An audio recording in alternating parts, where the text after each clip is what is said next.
Les élections européennes, on retiendra du vote d'hier un fort taux de 59%. Comme en France, l'UMP arrive en tête, suivi par le PS, 16%, talonné par les Verts. Alors nous allons retrouver voilà, les explications, le détail tout de suite avec Hélène Jacques. Le grand vainqueur de cette élection, c'est d'abord l'abstention. 59% des électeurs bas-normands ne sont pas allés voter hier, un nombre en progression par rapport à 2004, même dans le Calvados. Sur les 10 sièges à pourvoir dans la grande circonscription nord-ouest, l'UMP en remporte 4, le PS 2, les Verts, le Bodem, le PC et le FN, chacun 1. Pas d'élu bas-normand, mais l'ancien maire de Cabourg, Corinne Lepage, chef de file du Modem, a un fauteuil d'eurodéputé. À noter que dans le Calvados, le PS arrive 3e avec près de 16% des voix. Derrière la liste d'hiver gauche, seulement 346 voix d'électeurs les séparent. Dans la Manche, l'UMP est à 28%, le PS 15% et les Verts sont 3e avec près de 14%. Dans l'Orne, même trio de tête, avec seulement un peu moins de 14% de voix pour le PS. Le FN affiche un score de près de 9%. Décryptage de ces résultats à présent avec notre politologue Christophe Boutin, professeur de droit constitutionnel, que l'on retrouve en direct de notre studio de Cherbourg. Bonjour Christophe. Bonjour. Alors ces abstentions records, on s'y attendait, ça se confirme, l'Europe ne mobilise pas ? On s'y attendait, ça se confirme effectivement. On a quand même eu une campagne qui est une campagne relativement à minima, avec très peu de grands débats sur l'Europe, avec une polémique qui s'est centrée sur des éléments internes. C'est vrai que l'abstention a largement progressé en Basse-Normandie, comme elle a progressé dans toute la France.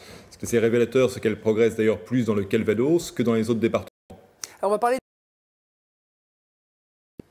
Oui, cela relativise les chiffres effectivement qu'on va avoir dans les résultats, car on va parler quand même d'élections sur lesquelles uniquement 4 électeurs sur 10 se sont déplacés. Alors effectivement, sur ces résultats, l'UMP sort vainqueur avec effectivement à peu près 28 à 29% des suffrages. Oui, l'UMP sort vainqueur, c'est certain, avec le correctif que je viens de donner, mais effectivement, 11 points de plus sur l'ensemble de la Basse-Normandie, c'est un vrai succès pour l'UMP. Et que pensez du revers du PS, effectivement talonné par les Verts ? C'est une baisse très importante, une baisse de 13 points, et c'est un PS qui est non seulement talonné, mais qui est parfois devancé par Europe Écologie, et de manière très révélatrice, notamment sur la ville de Caen. Europe Écologie fait 4,5 points de mieux que le PS, ce qui va conduire à des problèmes d'alliance, c'est certain. On va en parler dans un instant avec notre invité François Dufour. Que pensez aussi des petites listes, hein, il y a peu de sièges, il y a un succès de l'extrême gauche par rapport à l'extrême droite ? Oui, c'est assez instructif de ce côté-là. Effectivement, on voit l'extrême gauche qui a une forte progression, qui progresse sur la Basse-Normandie de plus de 3,5 points. On a le PC, transformé en front de gauche, qui progresse lui aussi de 1,5 points, avec d'ailleurs systématiquement sur la Basse-Normandie, NPA qui est devant le front de gauche. On a un Modem, vous l'avez dit, qui est en baisse, qui perd 2,5 points. Et à droite, eh bien à droite, la Normandie avait traditionnellement les listes CPNT, chasse, pêche, nature, tradition, qui faisaient un bon score. Sur ce réservoir qui ensuite pouvait se tourner vers une droite plus classique, ce réservoir est en train de se tarir. On a des chiffres beaucoup plus faibles. Le Front National, lui, est relativement stable, curieusement. Il n'est pas en baisse importante, car il ne faut pas oublier qu'il était partiellement divisé sur cette élection. Merci beaucoup Christophe Boutin pour cette analyse. Je vais rejoindre tout de suite François Dufour. Alors François Dufour, vous n'avez pas été élu, mais vous étiez sur la liste de l'Europe Écologie.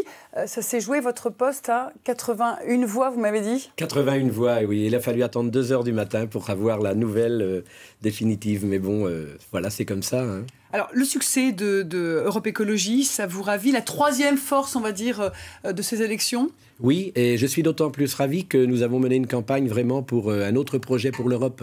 La question de la reconversion écologique de l'économie, on l'a portée partout, dans les usines, auprès des syndicats, des salariés de l'automobile. On a rencontré les pêcheurs, on a travaillé vraiment une campagne de terre à terre. On a parlé avec des agriculteurs qui étaient en colère par rapport à la baisse du prix du lait, qui ne comprennent plus rien à la politique agricole commune. Ça a eu des résonances, effectivement, ici en Basse-Normandie, à votre avis ? Effectivement, je pense que nous étions vraiment les seuls, je crois, à ne faire que parler, et nous l'avions prévu. Premier tour de chauffe que nous avons fait, comme nous l'avons appelé au mois de janvier, nous étions déjà en train de dire c'est l'Europe, ne nous tromperons pas de campagne. Et donc nous n'avons fait que parler Europe et en incluant bien l'Europe dans la mondialisation et les mécanismes qui nous ont amenés à cette situation pour dire c'est une réponse européenne qu'il faut face à ce que certains appellent la crise financière. Et par exemple, quand Eva Joly, qui est donc ancienne juge, qui travaille sur la question des paradis fiscaux, a fait des meetings avec nous, on est resté toujours pour dire c'est au sein des institutions internationales qu'il va falloir modifier les choses. Donc on n'a pas voulu faire de l'anti-gouvernemental primaire, même si on sait qu'ici on a une situation quand même un petit peu difficile. Alors François Dufour, les Verts arrivent en 3e position, vous talonnez effectivement le PS. La question c'est, aux prochaines échéances électorales, c'est-à-dire les régionales, quelle va être la stratégie de votre parti? Est-ce qu'il y aura une alliance ou est-ce que vous ferez cavalier seul? Je ne répondrai donc pas à la place de l'ensemble. C'est un travail collectif que nous allons mener. D'abord une analyse fine du résultat.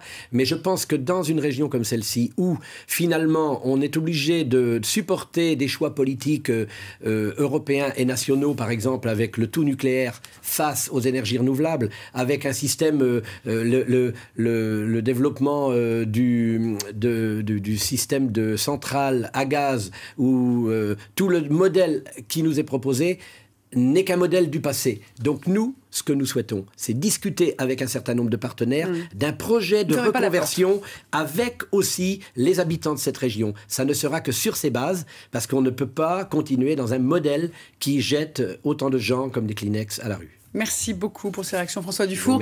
Des réactions politiques, on va en écouter tout de suite. On commence par Philippe Layet du MoDem. Et justement, François Dufour, il s'en prend à la stratégie mise en place par François Bayrou par rapport aux Verts pour ces européennes. Corinne Lepage a une fibre écologique très très importante. Ce sont des enjeux majeurs pour notre région.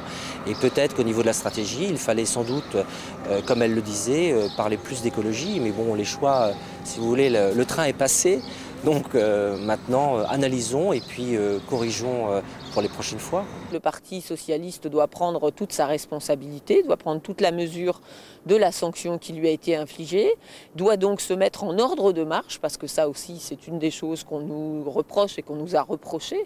C'est l'impression de désordre, l'impression de trop de débats internes, l'impression de flotter, l'impression de ne pas être clair, l'impression de ne pas être assez crédible, justement. Cette élection européenne a démontré toute la pertinence d'une stratégie d'union entre toutes les composantes de la majorité présidentielle. Et il faudra que cette majorité présidentielle, évidemment, se retrouve sur la thématique régionale.